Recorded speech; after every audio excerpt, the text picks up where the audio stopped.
I've got your energy stories for this, the third week of November 2022. And in the first one, Reuters reports that the U.S. Customs and Border Protection has seized over 1,000 shipments of solar panels worth hundreds of millions of dollars between June and the end of October, a result of the Uyghur Forced Labor Production Act restricting imports from China's Xinjiang province over concerns about forced labor in the solar supply chain.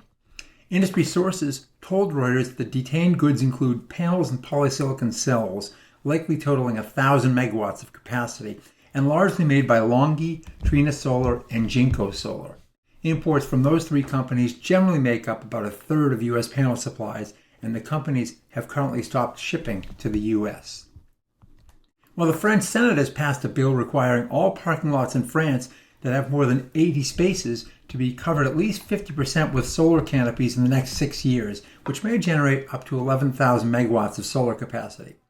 Expected to be in effect by next July, it means car parks between 80 and 400 parking spaces must install solar canopies within 5 years, and those with over 400 spaces have only 3 years to comply.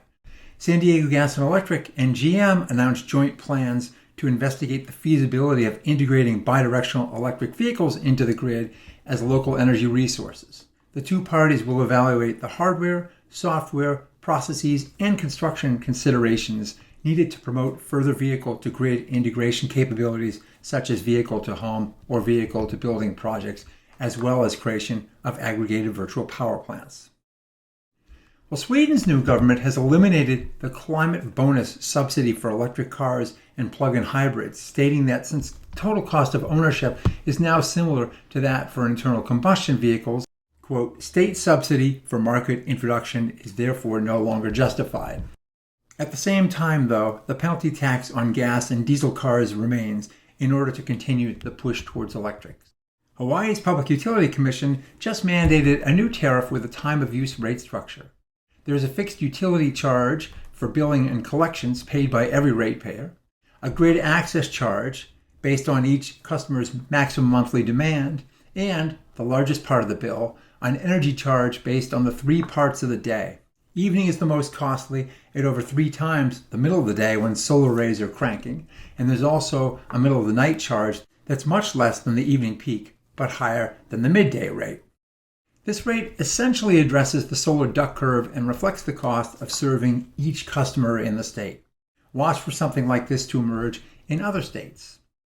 Meanwhile, California's Public Utilities Commission released NEM, Net Energy Metering 3.0, a new version of its NEM policy. It proposes a significant reduction in the net metered value of surplus solar electricity exported back to the grid based on hourly time-of-use rates. The structure is more complicated than Hawaii's, but not surprisingly, the major price spike occurs from around 5 to 9 p.m. when the sun is down and usage is way up. In other news, Canada just told 3 Chinese companies they have to divest investments in Canadian critical minerals companies principally focused on lithium, per the Investment Canada Act. In announcing the decision, François-Philippe Champagne, Minister of Innovation, Science and Industry, said, quote, while Canada continues to welcome foreign direct investment, we will act decisively when investments threaten our national security and our critical minerals supply chains, both at home and abroad. So look for the war around critical minerals to continue to heat up. And finally, Texas is trying to figure out how to address the issue of resource adequacy, what you and I call keeping the lights on.